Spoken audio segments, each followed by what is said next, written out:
தாய் தமிழ் உறவுகள் அனைவருக்கும் வணக்கம். ஃப்ரெண்ட்ஸ் எல்லோரும் எப்படி இருக்கீங்க? எல்லாருமே ரொம்ப நல்லா இருப்பீங்க அப்படின்னு நான் நம்புகிறேன். இன்றைக்கி நம்ம வீடியோவில் என்ன பார்க்க போகிறோன்னா, சுடிதாரில் நெக்கில் வரக்கூடிய, அதாவது செல்ஃப் நெக் வருது பார்த்தீங்களா? சுடிதாரில் இப்போ ரெடிமேட் மெட்டீரியல் எடுத்திங்கன்னா அதில் செல்ஃப் நெக் டிசைன் வரும்.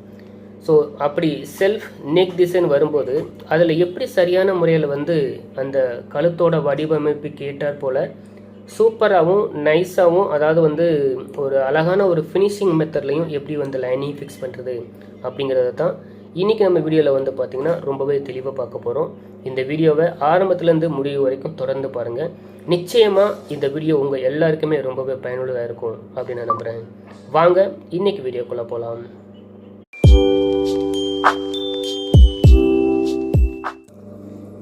வணக்கம் ஃப்ரெண்ட்ஸ். இப்போ நீங்கள் பார்த்துக்கிட்டிங்கன்னா இது ஒரு சுடிதாரில் வரக்கூடிய முன்கழுத்து. இது செல்ஃப் நெக் டிசைன்.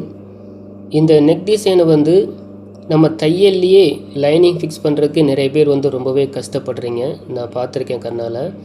இந்த வடிவமைப்பு எப்படி இருக்கோ இதே போல் இந்த வீடியோவில் நான் உங்களுக்கு செஞ்சு காட்டக்கூடிய அந்த விஷயத்தை நீங்கள் ஃபாலோ பண்ணிங்கன்னா அது எந்த வகையான நெக்காக இருந்தாலும் அழகாக அதில் ஃபிக்ஸ் ஆகிருக்கும். உள்பக்கம் லைனிங் நம்ம அட்டாச் பண்ணியிருக்கிறதே வெளியில் தெரியாத அளவுக்கு இருக்கும். அது மட்டும் இல்லாமல் இந்த பார்த்திங்கன்னா ஃபினிஷிங்கும் ரொம்ப அழகாக பண்ண போகிறோம். தொடர்ந்து இந்த வீடியோவை பாருங்கள்.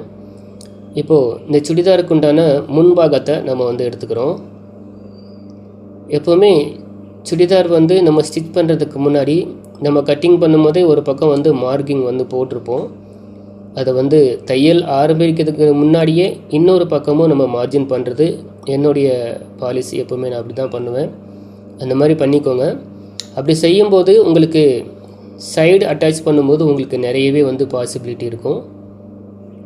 இப்போ கீழே பாட்டம் உருட்டிக்கலாம்.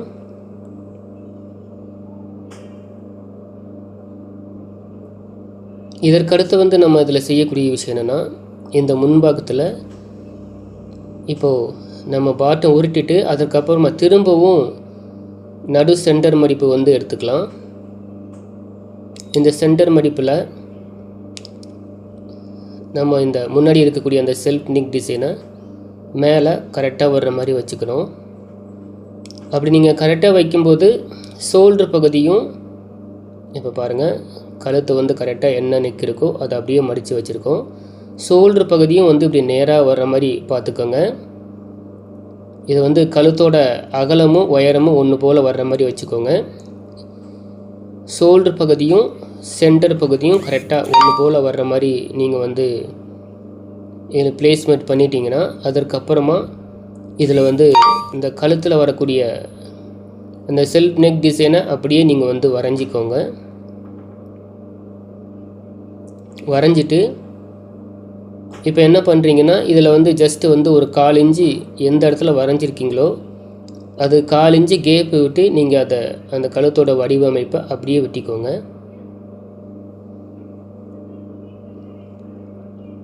அந்த வடிவமைப்பை இப்போ நம்ம என்ன பண்ண போகிறோன்னா, நார்மலாக கழுத்தை அடித்து திருப்புவோம் பார்த்தீங்களா, அந்த மாதிரி ஒன்று போல் இந்த அளவு கழுத்தை அடித்து திருப்பிக்க போகிறோம்.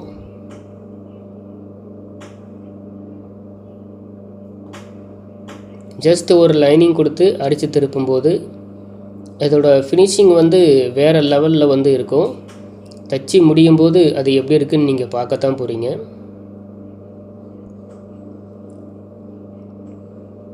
கரெக்டாக ஒன்று போல் ஒரே அளவில் வர்ற மாதிரி கழுத்தை அடித்து திருப்பிக்கோங்க. இந்த மாதிரி தையல் போடும்போது நீங்கள் தையலோட அளவு ஜஸ்ட் ஒரு 2ஆம் நம்பரில் வச்சுக்கோங்க. அப்போ தான் கழுத்தோட வடிவமைப்பு உங்களுக்கு மாறாமல் ஒன்று போல் உங்களுக்கு கொடுக்கும். ஓகேங்களா?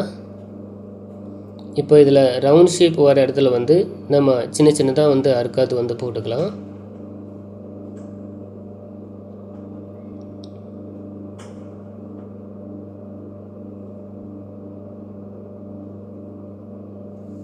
இந்த அறுக்காத்து போட்டுட்டிங்கன்னா இதை ஜஸ்ட்டு நீங்கள் இதை விட அதிகமாக நீங்கள் வேறு எதுவும் செய்ய தேவையில்லை. இப்போ பாருங்கள், இப்போ ஒரு பக்கம் நெரிச்சு விட்டுக்கலாம். நெரிச்சு விட்டுட்டு உள்பக்கமாக திருப்பி ஒரு தையல் நம்ம போட்டுக்கிறோம்.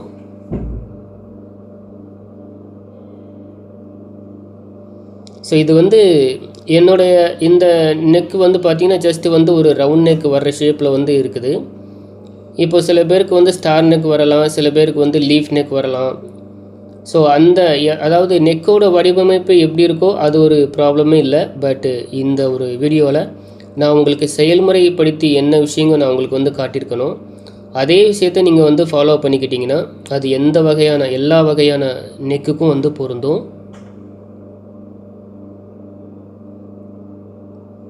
இப்போ இதில் வந்து தையல் வந்து போட்டுக்கிட்டேன்.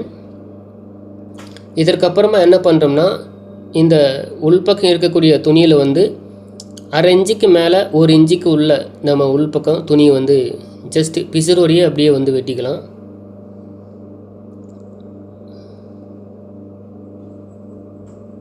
இப்போ நான் வந்து 1 இன்ச்சு அளவுக்கு உள்பக்கமாக துணி விட்டு நான் வந்து வெட்டுறேன்.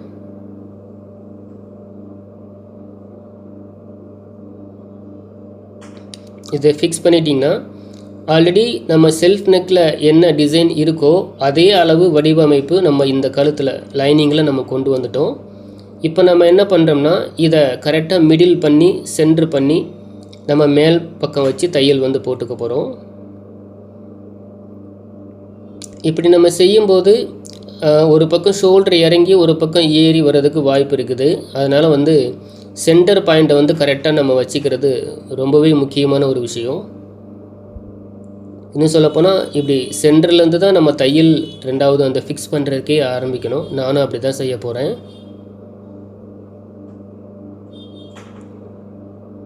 ஓகேங்களா? இப்படி தையல் போடும்போது இப்போது இதில் நான் போட்டிருக்கூடிய இந்த செல்ஃப் டிசைனில் வந்து இந்த டிசைனில் எம்ப்ராய்டரி வந்து போட்டிருக்கு.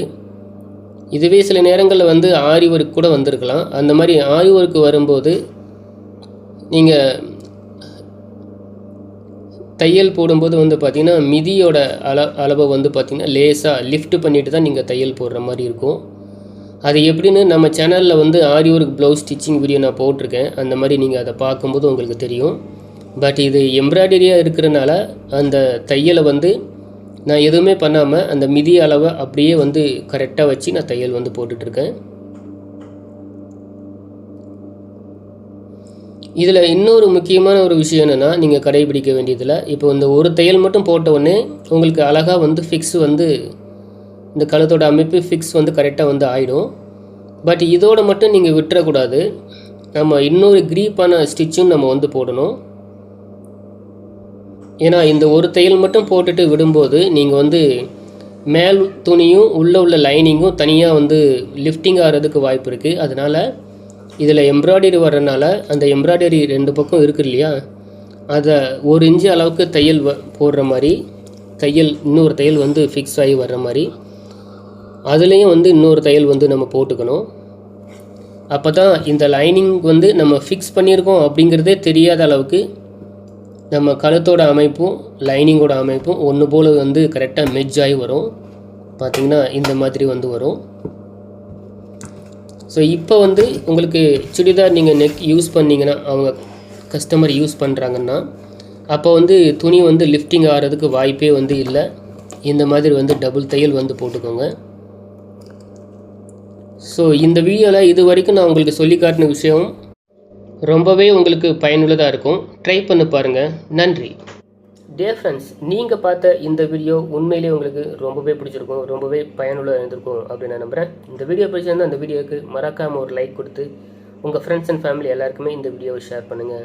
மறக்காமல் நம்ம சேனலை சப்ஸ்கிரைப் பண்ணி இது வரைக்குமே வந்து பார்த்திங்கன்னா நம்ம சேனலில் இருக்கக்கூடிய நிறைய வீடியோக்களில் வந்து பார்த்திங்கன்னா நிறைய பாசிபிலிட்டி உண்டான நிறைய கமெண்ட்ஸ் எல்லாம் வந்து நிறைய கொடுக்குறீங்க.